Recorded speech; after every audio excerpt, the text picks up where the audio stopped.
मंत्री महोदय, एक सूचना देना चाहेंगे।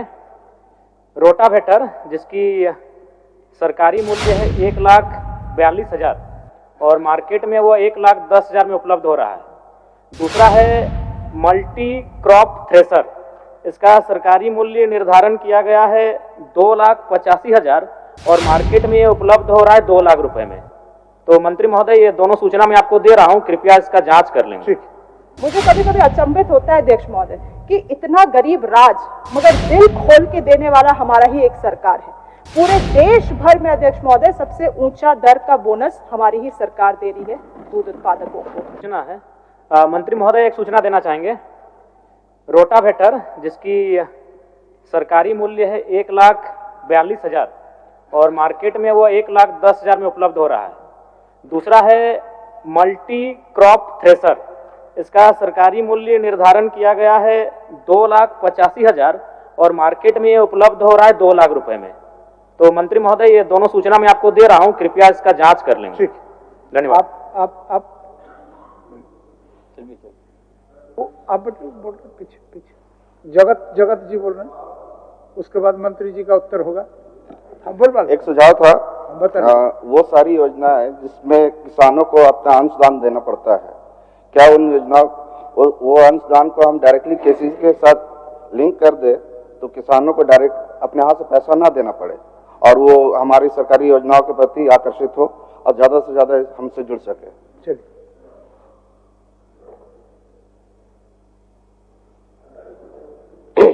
अध्यक्ष महोदय, हमारे बौड़ागुड़ा विधानसभा में पूर्वांचल बोल के एक क्षेत्र है जहां 7,000 एकड़ में अभी गर्मा फसल माने धान का फसल होता है, लेकिन दुर्भाग्य है कि आज भी बांस का और लकड़ी का खंभा में बिजली का आपूर्ति होता है।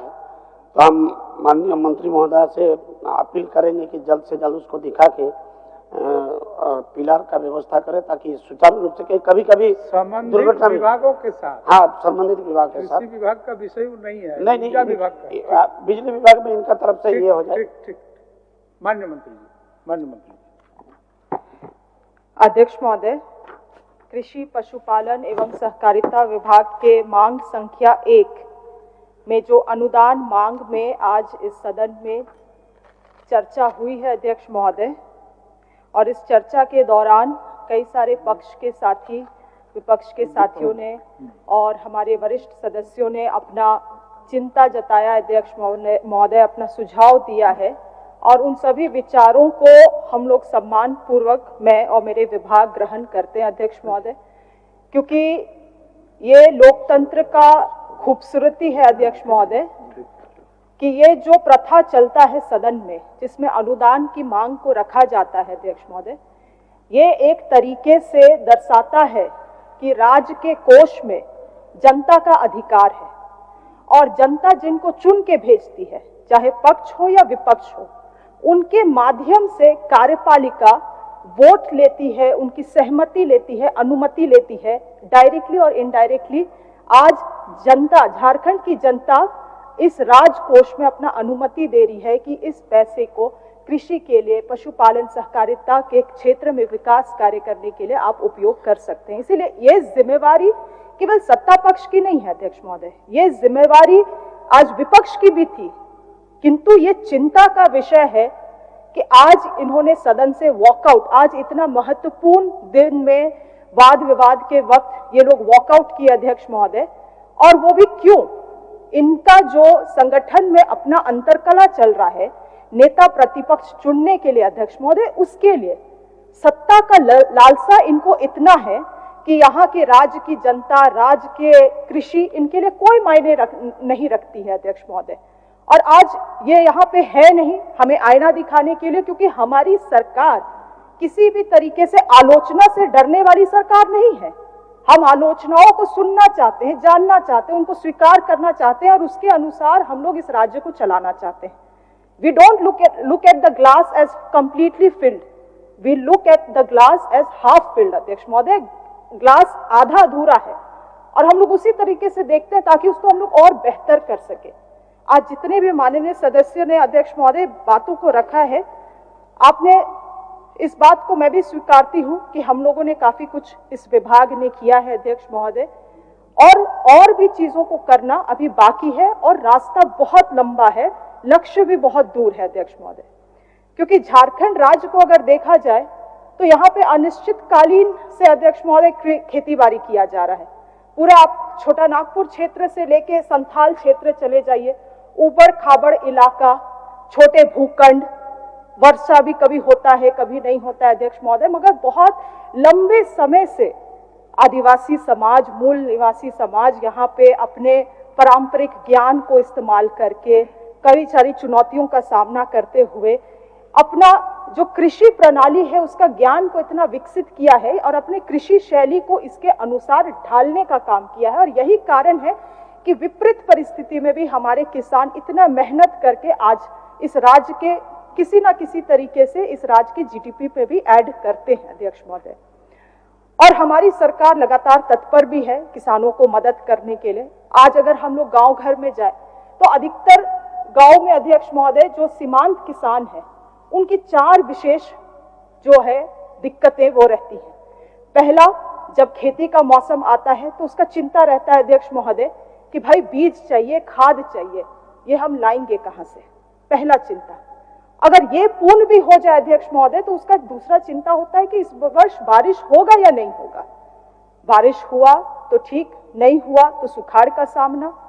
और अगर बारिश का चिंता अगर ये हो गया अध्यक्ष महोदय तो फिर उसको ये लगता है कि भाई लोन जो मैंने बैंक से लोन लिया है उसको हम चुका पाएंगे, नहीं चुका पाएंगे, मेरा उत्पाद कितना होगा, उसका हम भरपाई कर पाएंगे या नहीं। और अगर उत्पाद अच्छा हो भी गया अध्यक्ष महोदय तो भाई किस बाजार में हम जाएंगे बेचने के लिए, तो क्या हमको सही मूल्य मिलेगा? अगर अधिक उत्पाद हो गया तो क्या मेरे पास उस तरह से रखने के लिए जगह है, स्टोरेज के लिए जगह है? मुख्य रूप से यही 4 चिंता होता है अध्यक्ष महोदय। बहुत बृहद स्तर से नहीं मगर हमारी सरकार ने प्रयास किया बीज वितरण के माध्यम से अध्यक्ष महोदय। मैं माननीय सदस्य को इसके पहले पाली में भी बता रही थी, जो लैम्स पैक्स के माध्यम से 50% हम लोग बीज वितरण करते हैं। आज लगभग हम लोग 5 लाख से अधिक किसानों को ब्लॉकचेन टेक्नोलॉजी के माध्यम से हम लोग 1 लाख से अधिक क्विंटल का बीज वितरण कर चुके हैं अध्यक्ष महोदय। समय का एक माननीय सदस्य बोल रहे थे कभी समय में वितरण हुआ नहीं हुआ। मैं आंकड़ों को देख रही थी, पूर्व में 4 साल में सही समय में वितरण हुआ अध्यक्ष महोदय, मगर जो चुनावी वर्ष रहा उसमें लोकसभा चुनाव, विधानसभा चुनाव के कारण और आचार संहिता लागू होने के कारण सही वक्त में वितरण नहीं हो पाया। ऐसे कुछ एक्सेप्शंस रहते हैं बट अदरवाइज उनको समय में बीज वितरण कराया जाता है। 2020-21 में जो राज्य का पूरा आवश्यकता है उसका 11% ही राज्य सरकार बीज प्रोवाइड कर पाती थी और आज के दिन में 24-25 में अध्यक्ष महोदय लगभग 36% मांग जो है उसको राज्य सरकार पूरा कर पा रही है और हम लोग लगातार प्रयासरत है कि इस आंकड़ा को हम लोग बढ़ाते जाए। इरिगेशन का कई सारे माननीयों ने बात किया अध्यक्ष महोदय। हमारा क्योंकि जो दायरा क्षेत्र है वो 1 एकड़ से लेके 5 एकड़ तक है, तो इसमें जितने भी तालाब का जीर्णोद्धार हुआ, डीप बोरिंग हुआ, पर्कुलेशन टैंक हुआ, तमाम चीजों को हम लोग करते हैं और ये सारी चीजें माननीय विधायकों के अनुशंसा से ही होती है उस क्षेत्र में अध्यक्ष महोदय। हमारी एक माननीय सदस्य कह रही थी कि तालाब डीप बोरिंग कम हो जाती है, मैं भी इस बात से मानती हूं क्योंकि बहुत सारे किसानों का ये मांग है। पिछले पूर्व 5 साल में लगभग 6000 तालाबों का हम लोगों ने जीर्णोद्धार किया है, 11000 पर्कुलेशन टैंक बनाए हैं, 22000 पंप सेट बांटे अध्यक्ष महोदय, मगर फिर भी ये कम है जिस संख्या में यहाँ पे किसान है और अधिक करने की आवश्यकता है और इस सुझाव को निश्चित रूप से मैं लेती भी हूँ। इस बार एक नया चीज अध्यक्ष महोदय हम लोग कर रहे हैं वो है बिरसा पक्का चेक डैम। कई सारे झारखंड राज्य में बरसाती नदियां हैं, उन नदियों को बहाव को हम लोग खेत की तरफ कैसे मोड़ पाए अध्यक्ष महोदय, इसके लिए एक नया योजना के लिए प्रावधान किया गया है, बिरसा पक्का चेक डैम योजना, ताकि छोटे छोटे ऐसे जो बरसाती नदियां होती हैं उनमें भी loose boulder check dam create करके हम लोग पानी को खेतों तक पहुंचा सके। फाइनेंशियल स्टेबिलिटी, आर्थिक सुरक्षा का मैं बात कर रही थी अध्यक्ष महोदय किसानों के लिए, और तमाम माननीय सदस्यगण ने भी इस चीज को एक्नॉलेज किया है कि इस सरकार ने पहली बार केसीसी ऋण माफी 50,000 से शुरू किया और आज के दिन में 2 लाख रुपए तक कर रही है। अध्यक्ष महोदय जानकारी के लिए मैं एक बात बताना चाहूंगी कि क्योंकि ये इशू है, क्योंकि हम लोगों ने अभी तक जो लोन माफी किया है बैंक्स के सहयोग से, वो केवल और केवल स्टैंडर्ड लोन के लिए है। स्टैंडर्ड लोन्स वो लोन है, वो लोन अकाउंट है जिसका रिपेमेंट टाइमली बेसिस में होता रहा है, वैसे खातों का हुआ है। और बहुत जल्द एनपीए खाता के लिए भी हम लोग एक निर्णायक फैसला लेने वाले हैं अध्यक्ष महोदय, माननीय मुख्यमंत्री हेमंत सोरेन जी के निर्देश के अनुसार। किंतु अध्यक्ष महोदय, यहां तक केवल हम लोग सीमित नहीं है। 2006 में जब यूपीए की सरकार थी और इंटरेस्ट सबवेंशन का स्कीम भी लाया गया था, तो केसीसी लोन के लिए जो 7% ये होता है अध्यक्ष महोदय इंटरेस्ट, उसमें 3% राज्य केंद्र सरकार व्यय लेती है और जो 4% होता है उसका 2% राज्य सरकार और 2% किसान को देना पड़ता है। अध्यक्ष महोदय, हमारी सरकार ने ये निर्णय लिया कि वो जो 2% किसानों का है वो भी राज्य सरकार ही भार उठाएगी, और आज यही कारण है अध्यक्ष महोदय कि 7% इंटरेस्ट भी टाइमली रिपेमेंट होने में किसानों को वापस हो जाता है। अध्यक्ष महोदय, मैं बात कर रही थी स्टोरेज कैपेसिटी के लिए, और आज इस बार सभी माननीय सदस्य चाहते हैं कि उनके क्षेत्र में, उनके विधानसभा में कोल्ड स्टोरेजेस बने। अध्यक्ष महोदय, जो मॉडल कोल्ड स्टोरेज का प्रोग्राम था उसके तहत हम लोगों का प्रयास था कि हर एक डिस्ट्रिक्ट में 5000 MT का हम लोग कोल्ड स्टोरेजेस बनाए, और वो प्रक्रियाधीन भी है। कुछ जिला है जो उससे थोड़ा वंचित है, रामगढ़ उसमें से एक है, धनबाद है, बोकारो है अध्यक्ष महोदय, और खूंटी है। विशेष रूप से नहीं, वहां पे प्रक्रियाधीन है। ये 4 ही जिला है जहां पे अभी तक टेकअप नहीं हुए हैं। मैं आपको स्थल बता दूंगी उस जगह में जहां पे कार्य अभी चल रहा है। तो ये 4 जिला अध्यक्ष महोदय, उसमें से रामगढ़ और खूंटी को देखा जाए तो हमारे माननीय सदस्य सही कह रही थी कि रामगढ़ भी एक बहुत ही सब्जी उत्पाद में बहुल क्षेत्र है, वहां पे आवश्यकता है, और निश्चित रूप से आने वाले समय में इन 4 जिलों में भी हम लोग टेकअप करने का काम करेंगे अध्यक्ष महोदय। किंतु अगर आप देखें तो कोल्ड स्टोरेज ही समाधान नहीं है, खास करके 5000 MT का, क्योंकि बना तो हम लोग ले रहे हैं मगर दिक्कत है उसको संचालन करना।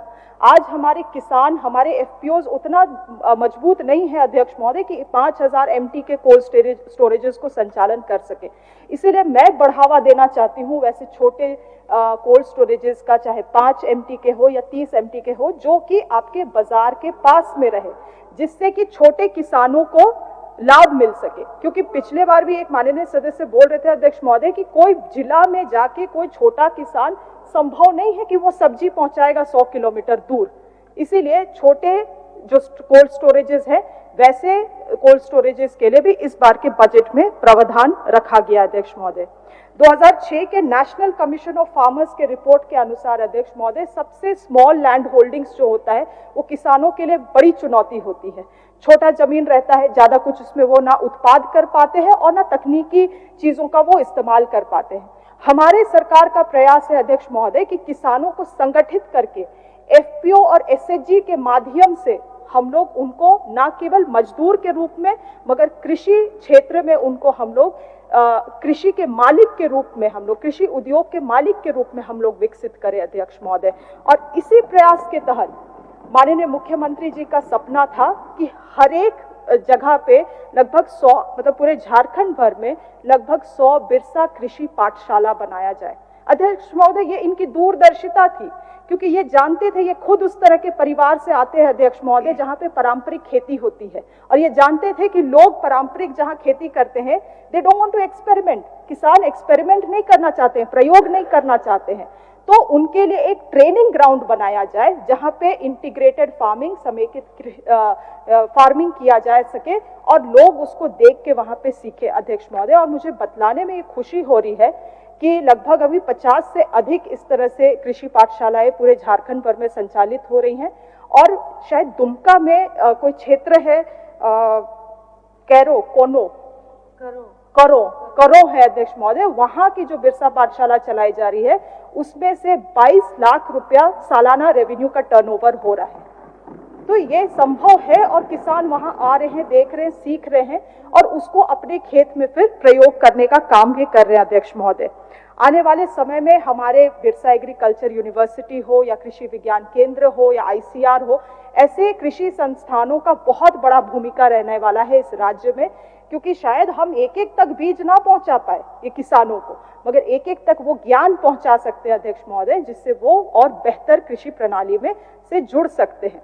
और अध्यक्ष महोदय, एक छोटा सा एग्जाम्पल देना चाहूंगी। हम में से बहुत कम लोगों को ये मालूम होगा कि पूरे राज्य भर में जो यूरिया का यूटिलाइजेशन होता है, यूरिया का जो उपयोग होता है, वो NPK, नाइट्रोजन, फास्फोरस और पोटेशियम का रेशियो होना चाहिए 2:1:1, मतलब 2 के भाग में 1 के भाग में 1 के भाग में।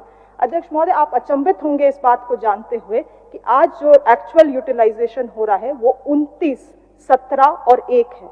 मतलब इतना ज्यादा केमिकल हो चुका है इस राज्य में अध्यक्ष महोदय, जो कि एक नेचुरली ये राज्य था, ऑर्गेनिक राज्य था, वो सीधे धीरे धीरे किस ओर जा रहा है अध्यक्ष महोदय। और इसीलिए मैं कह रही हूँ कि इन संस्थाओं का बहुत बड़ा भूमिका होने वाला है।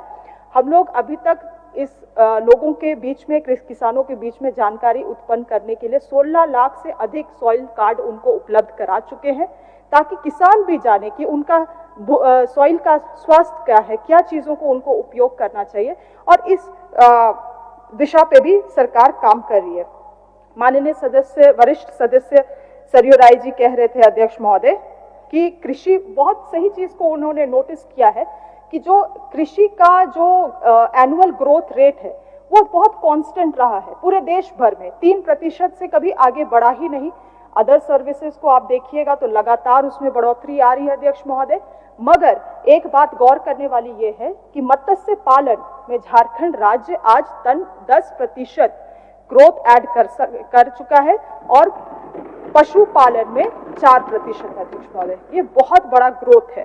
और 2020-21 में जहां पे हम लोग 2 लाख मेट्रिक टन प्रोडक्शन करते थे मत्स्य का, मछली का, आज वही जगह 24-25 में अध्यक्ष महोदय हम लोग 4 लाख से अधिक हम लोग प्रोडक्शन कर रहे हैं अध्यक्ष महोदय। और आज सबसे बेहतरीन चीज है, लोग देश दुनिया में इस बात का चर्चा कर रहे हैं अध्यक्ष महोदय कि हम लोग बंद कोयला खदानों में भी और कोलपिट्स में और केज फार्मिंग के माध्यम से भी हम लोग मत्स्य उत्पादन कर रहे हैं, और ये बहुत बड़ी चर्चा की बात है। केवल मछली उत्पादन तक सीमित नहीं है ये राज्य अध्यक्ष महोदय। आज पूरे 14 जिला, 120 पंचायत, 400 किसान इससे जुड़े हुए हैं पर्ल कल्चर से अध्यक्ष महोदय। और एक एक किसान यहाँ पे लगभग 3 लाख रुपया कमाई कर रहे हैं अध्यक्ष महोदय। ये बहुत बड़ी चीज है। हाल फिलहाल के दिन में अध्यक्ष महोदय टाइम्स ऑफ इंडिया में भी ये बात आया था, और मुझे गर्व होता है इस तरह की खबर जब मैं पढ़ती हूँ अध्यक्ष महोदय। एक किसान है, उनका नाम है पूर्ति। उन्होंने कहा है कि लिखा हुआ अध्यक्ष महोदय, पूर्ति ही is currently making 15 to 20 lakh annually through pearl culture. Jharkhand का कहानी अध्यक्ष महोदय, एक पूरा फुल पेज स्टोरी दिया गया था इसमें। ये संभावनाएं हैं इस राज्य के कि हम लोग कृषि को केवल नहीं फोकस करते हुए मगर अन्य अलाइड सेक्टर को भी फोकस करते हुए ये राज्य कितना आगे जा सकता है अध्यक्ष महोदय। पशुपालन का जहां तक बात आता है तो हमारा एक बहुत ही फ्लैगशिप योजना है मुख्यमंत्री पशुधन योजना, और अब तक में लगभग 5 वर्ष में अध्यक्ष महोदय 40,000 से अधिक लाभुकों को हम लोग विभिन्न पशुओं का लाभ पहुंचा चुके हैं। और अध्यक्ष महोदय, एक माननीय सदस्य यहाँ कह भी रहे थे कि बड़े कान वाले जो बकरी है वो हमारे यहाँ पे नहीं होती है, ठीक से उत्पाद नहीं होती है उसकी। तो अध्यक्ष महोदय, हम लोगों ने इस तरह से फीडबैक भी लिया है। एक जिला पलामू से भी ये फीडबैक आया था कि वहाँ पे बकरी पालन नहीं होता है, भेड़ पालन होता है। तो वो निर्णय भी हम लोग लिए हैं कि आवश्यकता पड़ेगी तो वैसे जिलों में हम लोग कस्टमाइजेशन भी करने का काम करेंगे पशुओं का अध्यक्ष महोदय। और साथ ही साथ बहुत ही एक बड़ी चीज है अध्यक्ष महोदय इस राज्य में, जो झारखंड मिल्क फेडरेशन अभी काम कर रहा है। आज पूरे राज्य भर में हम लोगों ने एक मिल्क ग्रिड तैयार करने का काम किया है पिछले 5 साल में, और आप देखेंगे तो रांची से लेके संथाल से लेके कोल्हान और उत्तरी छोटा नागपुर तक ये ग्रिड फैला हुआ है अध्यक्ष महोदय। और हर लगभग 7-8 जगहों पे हम लोगों के पास 5,000 लीटर कैपेसिटी का डेयरी प्लांट है। और ये हमारी ही सरकार थी, हमारे माननीय मंत्री थे पूर्व में बादल पत्र लेख जी, और पूर्व में दीपिका पांडे जी भी। अध्यक्ष महोदय, हम लोगों ने ₹1 से शुरू किया। ₹1 प्रति लीटर के दर से हम लोगों ने बोनस देना, प्रोत्साहन राशि देना शुरू किया और आज ₹5 प्रति लीटर बोनस दिया जा रहा है अध्यक्ष महोदय। और मैं आपको बतलाना चाहूंगी कि पूरे देश भर में मुझे कभी कभी अचंभित होता है अध्यक्ष महोदय कि इतना गरीब राज्य मगर दिल खोल के देने वाला हमारा ही एक सरकार है। पूरे देश भर में अध्यक्ष महोदय सबसे ऊंचा दर का बोनस हमारी ही सरकार दे रही है दूध उत्पादकों को। और यही कारण है कि 2020 में जहां 1,30,000 लीटर प्रतिदिन उत्पादन होता था, आज वो बढ़ के 2,50,000 लीटर प्रतिदिन का उत्पादन हो रहा है अध्यक्ष महोदय। मेरे खुद क्षेत्र का ये कहानी है। एक महिला से मैंने मिला, सीमा देवी, वो एक गाय से शुरू की अध्यक्ष महोदय, आज उसके पास 10 गाय है और 2 लाख रुपया प्रत्येक दिन वो कमा रही है। तो ये संभव है अध्यक्ष महोदय। इसी दिशा में हमारी सरकार लगातार काम कर रही है। जहां तक सहकारिता का बात है अध्यक्ष महोदय, हमारी ही यूपीए की सरकार थी जो 2011 में 97 अमेंडमेंट के तहत कॉन्स्टिट्यूशनल स्टेटस देने का काम किया अध्यक्ष महोदय सहकारिता को। कहने का मतलब अब किसी भी व्यक्ति को फंडामेंटल राइट है सहकारिता से जुड़ने का। और आने वाले कल में हमारा प्रयास रहेगा कि इस राज्य के एक एक सदस्यों को सहकारिता से जोड़ते हुए हम लोग स्वरोजगार से उनको जोड़ने का काम करें। और इसके तरफ अध्यक्ष महोदय काम करने के लिए हम लोगों ने 5 एपेक्स सोसाइटीज भी तैयार किए हैं, Sidco fed, Jhasco fed, Jhamco fed, veg fed और झास्को फिश अध्यक्ष महोदय। और हाल ही फिलहाल में हम लोगों ने सी पार्क जो एक सेंट्रल प्रोसेसिंग यूनिट है सिमिलिया में भी खोला है अध्यक्ष महोदय। और हम चाहेंगे कि आने वाले समय में हमारी सरकार चाहती है कि 1 डिस्ट्रिक्ट 1 प्रोडक्ट मॉडल के तहत हर एक जिला को एक उत्पादन का दर्जा, एक उत्पाद का दर्जा दिया जाए और उस क्षेत्र को, उस जिला को हम लोग साइंटिफिकली उसी तरह से हम लोग विकसित करें। और ये संभव है अध्यक्ष महोदय। आज खूंटी में सबसे ज्यादा महुआ होता है अध्यक्ष महोदय। वो महुआ जो हम लोग चुनते हैं, बिचते हैं, उसमें धूल मिट्टी लग जाता है। उसका जो केमिकल कंटेंट होता है उसको मेंटेन करने के लिए आप उसको धो नहीं सकते अध्यक्ष महोदय। जब धो देंगे तो वो इंडस्ट्रियल क्वालिटी ही मीट नहीं कर पाएगा। मगर ये सब चीजें हमारे लोगों को मालूम नहीं है। इतना महुआ चुनते हैं अध्यक्ष महोदय, जाके किसी के घर पे वो सौंप देते हैं। इसीलिए और इसके इंडस्ट्रियल यूटिलाइजेशन इतना ज्यादा है, इसके बारे में लोगों को बताना, प्रचार करना। और तोपा के हमारे विधायक भी, माननीय विधायक इस बात का चर्चा भी कर रहे थे कि कैसे हम लोग हाल फिलहाल में एक कार्यशाला का भी आयोजन किए थे। और लगातार ये केवल एक जिला नहीं, हम लोग चाहते हैं कि पूरे बृहद स्तर पे, पूरे राज्य भर में इस मॉडल पे काम हो। अध्यक्ष महोदय, ये मेरे विभाग से संबंधित नहीं है, किंतु मेरे स्टेक होल्डर्स हैं, किसान मेरे स्टेक होल्डर्स हैं, तो मुझे लगता है कि जरूरी है कि इस बात में मैं बोलूं। आज एमएसपी का बहुत बात होता है अध्यक्ष महोदय। लगातार विपक्ष कहती है कि आप लोग ने वादा किया था कि 3200 रुपया देंगे, आज 3200 रुपया आप नहीं दे रहे। अध्यक्ष महोदय, हम लोग जानते हैं कि पूरे देश भर में 22 ऐसे उत्पाद हैं जिसको एमएसपी का दर्जा प्राप्त है। मगर आप देखिएगा अध्यक्ष महोदय, इस गणित को समझना होगा, तो आज 22 उत्पाद ऐसे प्रोक्योरमेंट होता नहीं है। जो धान है और गेहूं है, इसी का अधिकतर प्रोक्योरमेंट होता है। 2023-24 का अगर आप डेटा देखेंगे अध्यक्ष महोदय, तो 40% धान का प्रोक्योरमेंट हुआ है पूरे देश भर में और 25% प्रोक्योरमेंट हुआ है गेहूं का। तो जो 60% है और इधर बचा 75% अध्यक्ष महोदय, इसका प्रोक्योरमेंट कौन कर पाएगा? ये तो लाजमी है कि ये ओपन मार्केट में बिकता है अध्यक्ष महोदय। और यही कारण है कि पूरे देश भर के जागरूक किसान मांग कर रहे हैं इनकी सरकार से कि एमएसपी को लीगलाइज किया जाए, वो एक कानून बने, ताकि ओपन मार्केट में भी लोग बेबस हो उस एमएसपी के दर पे चावल और धान और गेहूं खरीदने के लिए अध्यक्ष महोदय। मगर ये सरासर उस चीज को आज तक नकार के बैठे हुए हैं। एमएसपी भी कैसे कैलकुलेट की जा रही है उसको भी हम लोग जान रहे हैं अध्यक्ष महोदय।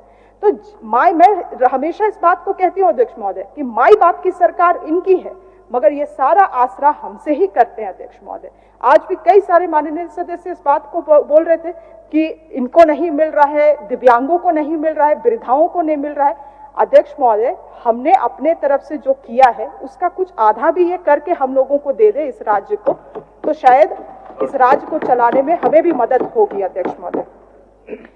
खैर, हमारे कई सारे माननीय सदस्यों ने आज बहुत ही बहुमूल्य चीजों को पटल पे रखा है अध्यक्ष महोदय।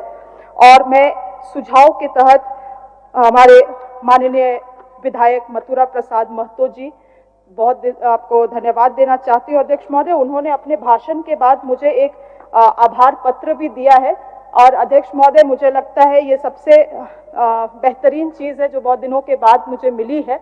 और अध्यक्ष महोदय हम लोग ज़्यादा कुछ इस दुनिया से अर्जित करके नहीं जाएंगे, मगर मुझे लगता है ये कुछ ऐसी छोटी पूंजियां हैं अध्यक्ष महोदय जो हमें मिलते रहती है, बड़ों के आशीर्वाद, उसके लिए मैं धन्यवाद करना चाहती हूँ। अध्यक्ष महोदय मैं धन्यवाद करना चाहती हूँ माननीय सदस्य ममता देवी जी को, और मैं उनको विश्वास दिलाती हूँ कि उनकी जो चिंता है अपने क्षेत्र के किसानों को लेकर अध्यक्ष महोदय निश्चित रूप से उनको हम पूरा करेंगे। और माननीय विधायक नरेश प्रसाद सिंह जी को धन्यवाद करना चाहती हूँ, माननीय विधायक चंद्रदेव महतो जी को अध्यक्ष महोदय, उनके भी सुझाव को हम लोगों ने ग्रहण किया है। हमारे वरिष्ठ सदस्य माननीय विधायक सरयू राय जी को अध्यक्ष महोदय, हमेशा उनका मार्गदर्शन मिलते रहता है और जो उन्होंने रिपोर्ट तैयार करने की बात कही है, निश्चित रूप से मैं स्वयं इन रिपोर्ट को जितना हो सकता है जो संभावनाएं हैं उनको पेश करने का काम करूंगी अगले बार सदन में।